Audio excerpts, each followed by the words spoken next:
আসসালামু আলাইকুম। প্রিয় দর্শক, অন্য মঞ্চের আলাপচারিতায় আপনাদের সকলকে আমন্ত্রণ জানাচ্ছি। ধন্যবাদ আপনাকে। আওয়ামী লীগ শেখ হাসিনা ধরেন, আমরা অনেক পিকচার দেয়া হচ্ছে বিভিন্ন জায়গায়, উনি প্লেনে আসবেন, উনি যদি ওই বেনাপোল ইত্যাদি জায়গা দিয়ে আসেন। একটা জিনিস চিন্তা করে দেখেন, আমরা শুধু বেনাপোলের কথাটা যদি চিন্তা করি, জাস্ট পিকচার হিসাবে, আমি বলছি না যে উনি ওইখানেই আসবেন বা কোথায় আসবেন, জি ইমাজিন যদি আমরা করি। দেখেন, আমরা তো গোপালগঞ্জের লড়াইটা দেখেছি জেনারেল ওয়াকারের বিরুদ্ধে, কিভাবে গোপালগঞ্জের লোক সেই 2025 সালে আরো বেশি প্রতিকূল সময়ে তারা দাঁড়িয়েছিল, টাইম যখন ছিল আওয়ামী লীগের জন্য। জি জি। তা এখন যদি শেখ হাসিনা ওইখানে আসেন, আর ওই জায়গা তো কয়েকটা ডিস্ট্রিক্ট পুরাটাই কিন্তু আওয়ামী লীগ, আমরা এটা বাংলাদেশের সব মানুষ জানি। ওইখানে কিন্তু 2 কোটি 3 কোটি লোক এমনি জমা হয়ে যাওয়ার সম্ভাবনা আছে, কিন্তু কোনো অর্গানাইজেশনাল কিছু করার দরকার নেই। ওই জায়গাটা এতটাই আওয়ামী লীগের মানে বেসটা ওইখানে এত শক্ত আর কি। যদি 2 কোটি বাদ দেন, যদি 20 লাখ লোকও যদি ওই সীমানায় চলে যায়, র্যাব বলেন, পুলিশ, এর যে 5টা বাহিনী মিলে গোপালগঞ্জে যে হত্যাকাণ্ড চালালো, এটা কি তখন তারা চালাতে পারবে? আমার তো মনে হয় না, সাহসী পাবে না। আর জেনারেল ওয়াকার যদি তখন সেনাবাহিনী প্রধান থাকবে কিনা জানি না, তার মেয়াদ তো আছে নিশ্চয়ই, আরো 1 বছর শেষ হবে আগামী বছরের জুলাইতে খুব সম্ভবত তার। তো এই জেনারেল তো সুবিধাবাদী জেনারেল, যতই সে জঙ্গিপন্থী হোক, সে কিন্তু সাইড চেঞ্জ করে। সে শেখ হাসিনার সাইড চেঞ্জ করে ইউনূসের সাইডে গেল, ইউনূসের সাইড চেঞ্জ করে বিএনপির সাইডে গেল, আবার নিজের সুবিধার জন্য সে যে শেখ হাসিনার সাইডে চলে আসবে না, এই গ্যারান্টি কিন্তু দেয়া যাচ্ছে না। আরেকটা জিনিস দেখবেন, আপনি যেটা দেখতে পারেন যে এটা ভাবনার কোনো কারণ নাই যে সেনাবাহিনীর সবাই জঙ্গিপন্থী, কারণ আওয়ামী লীগ তো 15 বছর এক নাগারে দেশ শাসন করেছে, তাদেরও তো কিছু সমর্থক সেখানে আছে, হয়তো তারা এখন কোনো ভূমিকা রাখতে পারছে না, কিন্তু অনুকূল পরিবেশে সেনাবাহিনী কি করবে আমরা কিন্তু জানি না। এবং সেনাবাহিনী অত্যন্ত প্র্যাকটিক্যাল, শুধু বাংলাদেশের সেনাবাহিনী 2বার অত্যন্ত বা 3বার বলতে পারেন ন্যাক্কারজনক ভূমিকা নিয়েছে।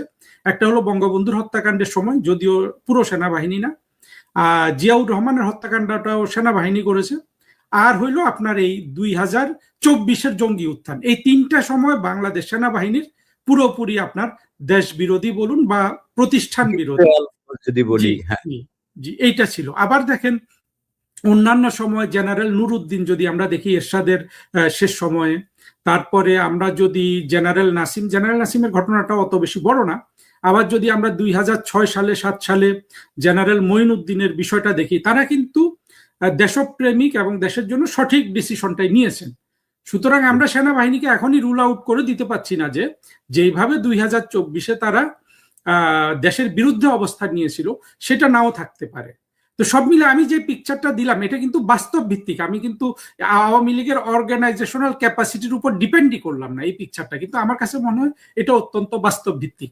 তার সাথে যদি আওয়ামী লীগের নিজস্ব প্রস্তুতি সামান্য যদি যোগ হয়, চিন্তা করেন এই স্রোত কিন্তু কেউ আটকে রাখতে পারবে বলে আমার কিন্তু মনে হয় না। আপনার কি মনে হয়, আপনি বলেন।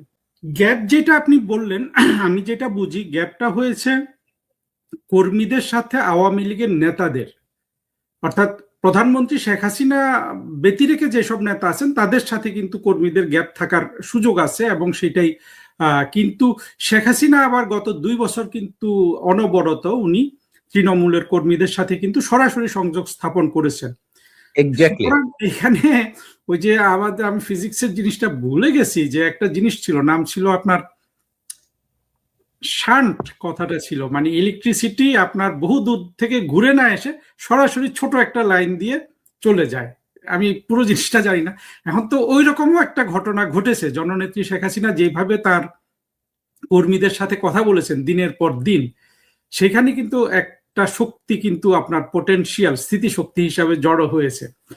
আর একটা জিনিস আপনি যেটা বললেন, আমি ওটা গুরুত্বপূর্ণ ছিল, বাট মানে আগের অংশটা একটু ভুলে গেছি, যদি মনে করাবেন কিনা। নিশ্চয়ই, সেটি হচ্ছে এই যে একটি মুসলেকা সরকার যে একটি আইন, যে আইনটিকে হচ্ছে সংসদের মাধ্যমে পাশ করেছে, যে আওয়ামী লীগের কার্যক্রম নিষিদ্ধ করা, এবং এটির বিরুদ্ধে আমরা আসলে বাংলাদেশে থাকা যে সমস্ত মানে বলতে হচ্ছে আসলে কোট আনকোট যে ক্লিন ইমেজের যে সমস্ত রাজনীতিবিদ রয়েছেন বা আওয়ামী লীগের পক্ষে, আওয়ামী লীগের, আপনি নিশ্চয়ই দেখেছেন যে আওয়ামী লীগের বার কাউন্সিলে কিন্তু সমস্ত জায়গায় আওয়ামী লীগের প্যানেলে কিন্তু জয়ী হয়েছে, সেখানেও কিন্তু আমরা এই আইনটা বা এই যে এক্সিকিউটিভ আদেশটা যখন ছিল বা তারপরে যখন এটি পাশ করা হলো, এটির বিরুদ্ধে কিন্তু আমরা কোনো আপিল করতে দেখিনি। এটি আসলে কোনো ধরনের প্রভাব ফেলবে কিনা আপনার কি মনে হয়? আমাকে যদি আপনি ব্যক্তিগতভাবে আওয়ামী লীগের উপদেষ্টা হিসাবে নিয়োগ দিত কেউ বা এই ব্যাপারে, আমার পার্সোনাল মানে আকাঙ্ক্ষা এটা যে এই ধরনের কোনো আইনগত লড়াই আমি মনে করি যে করা ঠিক না আওয়ামী লীগের। মানে করলে ভালো, না করলে কেন? দেখেন, আমাদের সামনে একটা উদাহরণ আছে যে যুদ্ধাপরাধীদের যখন বিচার করা হয় তারা কিন্তু আইনগতভাবে জিনিসটা লড়েছে। এখন যুদ্ধাপরাধীদের যে দল জামাত, জামাত আর আওয়ামী লীগ তো এক জিনিস না। জামাত সংগঠন হিসাবে ছোট, তাদের সন্ত্রাসী বাহিনী হিসাবে তারা সন্ত্রাসের দিক থেকে বড়, তাদের জনসমর্থনও ক্ষুদ্র, ফলে তাদের আসলে আইনগত লড়াই করা ছাড়া কিন্তু কোনো বিকল্প ছিল না। আইনগত লড়াই করেছে, তারা জানতো যে হয়তো জিতবে না। আইনগত লড়াই করলে আপনার আদালতে সময় নষ্ট করা যায়, সাজা পাওয়ার সময় বাড়িয়ে দেয়া যায়। কিন্তু আওয়ামী লীগের যে জনসমর্থন আছে, তার আগে আরেকটা কথা বলে নিই। দেখেন, আওয়ামী লীগকে নিষিদ্ধ করা, যারা ইতিহাস বোঝে, মানে আপনার কথা বলছি না, আপনারা তো আমাদের আলো, আসলে সামান্য ইতিহাস বোধ যে মানুষের আছে, সেই মানুষ এটাকে চরম বেয়াদবি হিসাবে দেখবে যে আওয়ামী লীগকে যে বাংলাদেশে যারা নিষিদ্ধ করে রেখেছে, এটা আসলে বোঝারই ওদের ক্ষমতা নাই যে আওয়ামী লীগ এই দেশকে কিন্তু জন্ম দিয়েছে লিটারেলি। শেখ মুজিব এই দেশের জন্মদাতা, শেখ মুজিবের মেয়ে শেখ হাসিনা এই দেশের গঠনকারী। মানে এই দেশের যা কিছু অর্থনৈতিক উন্নয়ন এটা শেখ হাসিনা করেছেন, আর এই দেশের জন্ম দিয়েছেন শেখ মুজিব। তাদের অনেক অ্যাসোসিয়েট ছিলেন, জাতীয় চার নেতা, অনেক বড় বড় নেতা ছিলেন, কিন্তু আপনার এরাই হলো আমাদের সিম্বল, একজন সৃষ্টিকারী, একজন গঠনকারী। তো এইরকম নেতাদের যেই দল, সেই আওয়ামী লীগকে যারা নিষিদ্ধ করে, এটা চরম বেয়াদবি। মানে আপনার ইতিহাসের সাথে, সভ্যতার সাথে, প্রগতির সাথে চরম বেয়াদবি। এখন আওয়ামী লীগ এটা কোর্টে ফাইট করতে পারে, তারা তো, আমি তো আওয়ামী লীগ দলের কেউ না। যদিও আমি বলেছি যে যেদিন শেখ হাসিনাকে মৃত্যুদণ্ড দিয়েছে সেদিন থেকে আমি আওয়ামী লীগে যোগদান করেছি একেবারে স্বেচ্ছাপ্রণোদিত হয়ে, এবং এটা আমি ততদিন থাকবো আওয়ামী লীগের, মানে আমি স্বঘোষিত আওয়ামী লীগ সদস্য এখন। শেখ হাসিনা আবার যেদিন রাষ্ট্র ক্ষমতায় অধিষ্ঠিত হবেন সেদিন হয়তো আমি আওয়ামী লীগ থেকে আবার বের হয়ে যাব। এই সময়টা আমি কিন্তু আওয়ামী লীগের একজন, আওয়ামী লীগের, এবং আমার কথায় যতটুকু উপকার হবে সেটা আওয়ামী লীগের, ক্ষতি যেটা হতে যায় সেটা আমার ব্যক্তিগত বিষয় হয়ে যাবে। এইভাবে, এই শর্তে আমি আওয়ামী লীগে আছি। আওয়ামী লীগ এই কোর্টে গিয়ে কেন করবে? এটা তো প্রথম কথা হলো জিনিসটা অন্যায্য, জিনিসটা অযৌক্তিক, এবং এটা আপনি দেখবেন ধুলার মতো উড়ে যাবে। জননেত্রী শেখ হাসিনা বলেছেন যে তিনি কোর্টে ওইটা ফেস করবেন, কিন্তু বাস্তব অবস্থা তো সেই রকম না। উনি যদি আসেন, আমরা যেটা দেখতে পাচ্ছি, এই কোর্ট, এই সরকার, আপনি যে সরকারের কথা বললেন, তারেক রহমান সাহেবের সরকার, এরা আসলে না এই খড়কুটোর মতো উড়ে যাবে। টিটো, একটা জিনিস জেনে রাখেন, বাংলাদেশে যে দুর্ভাগ্যটা ঘটে গেছে 2024-এর জঙ্গি উত্থানের মধ্য দিয়ে, জঙ্গি বলুন, স্বাধীনতা বিরোধী বলুন, 1971 সালের পরাজিত শক্তি বলুন, আমি আর আমার যতটুকু ক্ষুদ্র জ্ঞান, বিবেচনা, লেখাপড়া আছে, ওই যে সলিমুল্লাহ যেমন বলেছিল আওয়ামী লীগ আর ফিরে আসবে না, ওইভাবে আমিও দাবি করতে পারি, আমি যতটুকু বুঝি, যে আমাদের স্বাধীনতা বিরোধীদের চূড়ান্ত বিজয় কিন্তু হয়ে গেছে এই 2024 সালে। এর চেয়ে আর বেশি বিজয় ওরা পাবে না, কিন্তু পেতে পারতো। কিন্তু ওরা জিনিসটা করে ফেলেছে প্রি ম্যাচিওর, অর্থাৎ আওয়ামী লীগকে ওরা যদি আরো 5-10 বছর পরে যদি আপনার সরাতো, এবং আরো 5-10 বছর যেভাবে আওয়ামী লীগের সরকার চলছিল, একেবারে একটা শূন্য, আপনি আরো এটা আমার চেয়েও ভালো বুঝবেন, শূন্য কালচার, অর্থাৎ শূন্য সৃষ্টিশীলতার মধ্য দিয়ে যাচ্ছিল। আমি ওই যে যারা ওই বলে যে গুম খুন করেছে, দুর্নীতি করেছে, ভারত বিক্রি করে দিছে, ওগুলোর দিকে যাচ্ছে না, কিন্তু আওয়ামী লীগ কিন্তু ওই ওদের দ্বারাই প্রভাবিত ছিল। হীনতার কথাটা কিনা আপনি বলছেন কিনা? জি, আমাদের সাংস্কৃতিক জগৎটা তো, স্বাধীনতা বিরোধীরা চায় যে একটা শূন্য সংস্কৃতির বাংলাদেশ, এক্স্যাক্টলি। আওয়ামী লীগও ওইটাই করছিল, যে তারাও কিন্তু এই শূন্য সংস্কৃতির বাংলাদেশে পড়ে সাংস্কৃতিক ভাবে কোনো ধরনের তারা কিন্তু কোনো আমাদের যে সংস্কৃতি আছে, আমাদের যে মুক্তিযুদ্ধের মূল্যবোধ, সেটাকে প্রোটেক্ট করা বা সেটাকে আপনার তুলে ধরা বা সেটাকে শক্তিশালী করার জন্য আওয়ামী লীগের প্রচেষ্টা একদিক থেকে ছিল না, যেটুকু ছিল সেটা ব্যর্থ এবং অপ্রতুল। এই অবস্থায় যদি আওয়ামী লীগ সরকার আরো 10 বছর থাকতো বা 5 বছর থাকতো এবং শেখ হাসিনা নিশ্চিতভাবে অনেক উন্নয়ন করতেন দেশের, সেই সময় যদি আওয়ামী লীগের সরকারকে তারা ফেলে দিত, তাহলে বিষয়টা অনেক কঠিন হয়ে যেত এবং ওদের বিজয়টা অনেক ভারী হতো। কিন্তু ওরা মাঝপথে ষড়যন্ত্র করে বিজয় লাভ করার ফলে এই বিজয়টা দেখবেন আপনার, আমি অনেক জায়গায় বলি, আপনার দর্শকদের উদ্দেশ্যে এটা বলি, 2024-এর জঙ্গি উত্থানের পর কিন্তু তাজ হাসমি, পিনাকি এরা ডাকছিল যে এখনই সব আওয়ামী লীগকে মেরে ফেলো। শফিক রহমান বলে দিচ্ছিল, দেখিয়ে দিচ্ছিল কিভাবে ফিদেল ক্যাস্ট্রো গুলি করে করে মানুষ মেরেছে, এইভাবে সব আওয়ামী লীগকে মেরে ফেলতে। ওরা মেরেছে অনেক, কিন্তু সবাইকে তো মারতে পারেনি। আর মারার জন্য এই যুগে কি ওইভাবে মারা যায় কিনা? আর আওয়ামী লীগ তো অনেক মানুষের দল, হ্যাঁ, সমর্থক হিসাবে অনেক বড়। এই যে মারতে পারে নাই, ধরুন 5 কোটি যদি আওয়ামী লীগ আরো থাকে বাংলাদেশে, আমি আপনি আমাদেরকে আওয়ামী লীগ মানে সদস্য করে না, বাট আমরাও কিন্তু ওই দলেই আছি, আমরা যারা আওয়ামী লীগের সংস্কৃতিহীনতাটাকে আমরা বুঝি। তা আমাদের সবাইকে যদি ওরা মেরে ফেলতে পারতো ফিজিক্যালি একেবারে একে একে ধরে, তখন কিন্তু এই বিজয়টা সংহত হতো।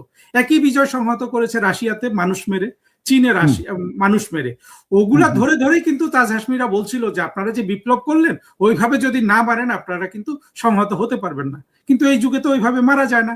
সুতরাং ওরা একটা যেই চেষ্টা করেছে, অনেক মানুষ মারা গেছে কিন্তু সবাই মারা যায় নাই, ওখানেই ওদের পরাজয় হয়ে গেছে। এইটাই ইতিহাসের শিক্ষা।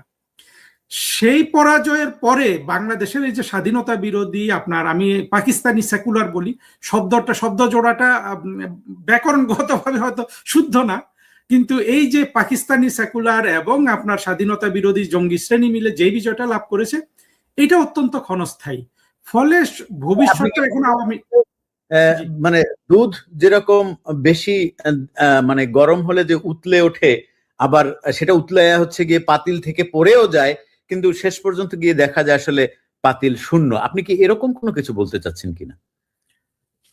আমি যেটা বলতে চাচ্ছি যে এরা এটা করছে, মানে তুলনাটা হয়তো হতে পারে, মানে ওরা যে বিজয়টা অর্জন করছে এইটা প্রথমত ওদের জন্য প্রিম্যাচিওর বিজয় ছিল, পুরোটা ষড়যন্ত্রের মাধ্যমে বিজয়টা অর্জন করছে। ওরা যদি আরো 5-10 বছর যদি শেখ হাসিনা সরকারকে থাকতে দিত বা আওয়ামী লীগের সরকারকে থাকতে দিত, এবং আওয়ামী লীগ যে শূন্য সংস্কৃতির পথে যেভাবে বিকাশ লাভ করছিল, তখন ওরা জনসমর্থনটা আপনার সরাসরি পেত। এই 2024-এ যেমন পেয়েছে নানান ধরনের প্রতারণার মাধ্যমে, অসংখ্য প্রতারণা আছে, আমাদের হয়তো আজকে সময় নেই এটা আলোচনা করার।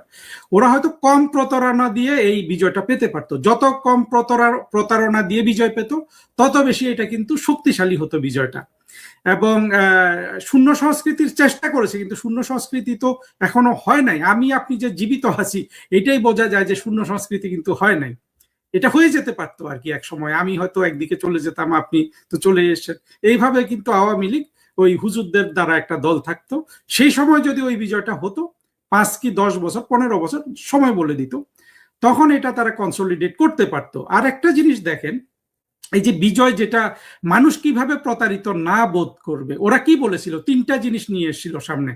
প্রথমে বলেছিল যে সরকারি চাকরি ন্যায্যতার ভিত্তিতে দেয়া হবে, মানে কোটা মোটা যা বলে আর কি, তার একটা কথা হয়।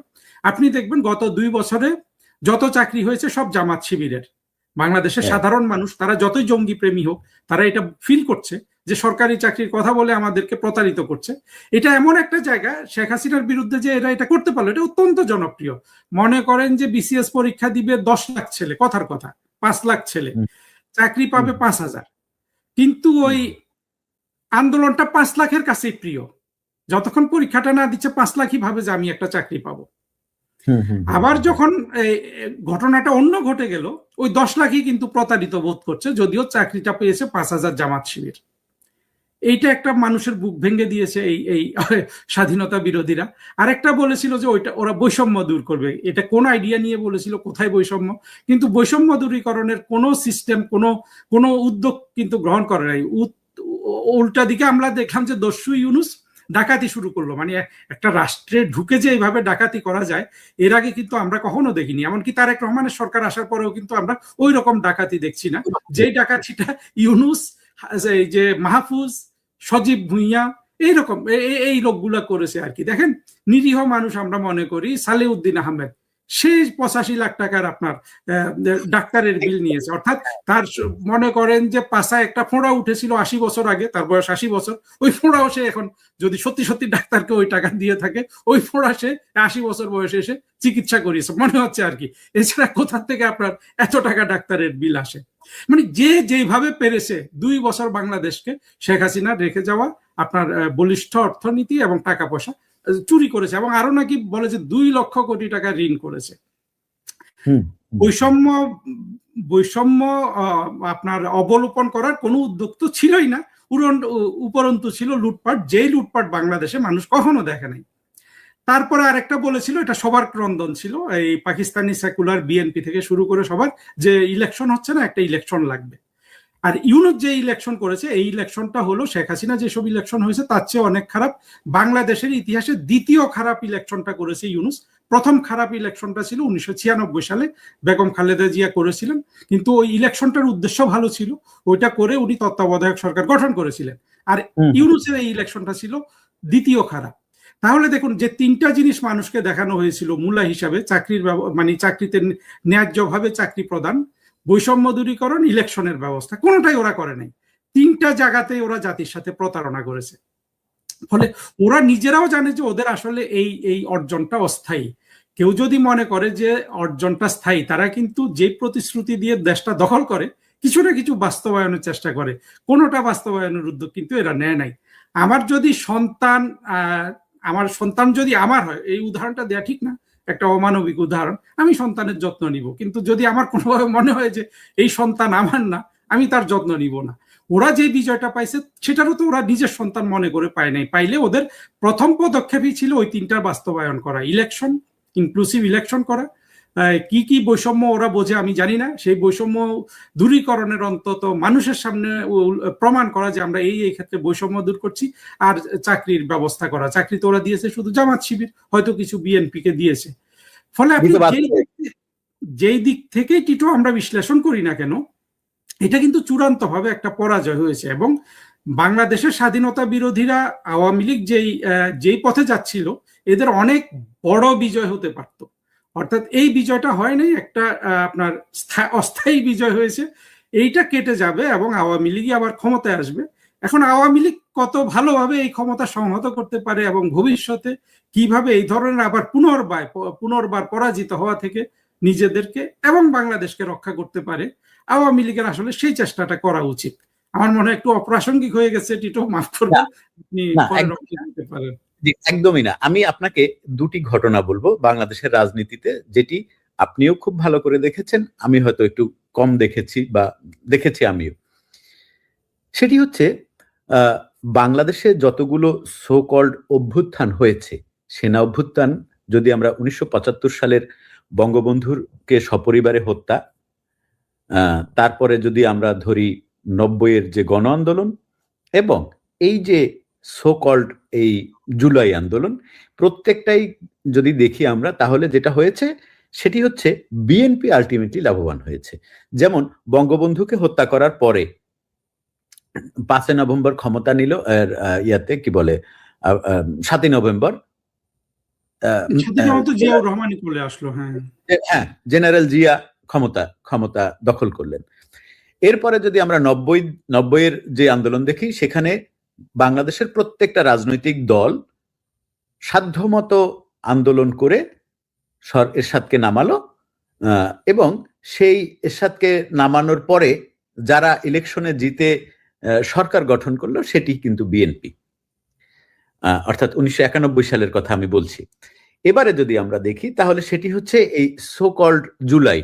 এই জুলাইটার সাথে কিন্তু আমি যেভাবে পর্যবেক্ষণ করেছি, নিশ্চয়ই আপনিও এটা দেখতে পেয়েছেন, সেটি হচ্ছে এটা পুরোটা জামাত এবং অন্যান্য জঙ্গি সংগঠন যারা আছে তাদেরকে নানাভাবে করে এই ঘটনাটি ঘটানো হয়েছে, এবং তারপরেও কিন্তু সরকার গঠন করেছে বিএনপি। এটা যেমন সত্যি, তেমনি পাশাপাশি আরো একটি সত্যি, সেটি হচ্ছে আওয়ামী লীগ কিন্তু একবার নিষিদ্ধ হয় নাই। আওয়ামী লীগ কিন্তু আগেও নিষিদ্ধ হয়েছে, এবং আওয়ামী লীগের প্রতি স্বাধীন বাংলাদেশে আওয়ামী লীগের উপরে সবচাইতে বড় যে মানে খবরটা নেমে এসেছিল সেটি হচ্ছে আপনার বঙ্গবন্ধুকে সপরিবারে হত্যা।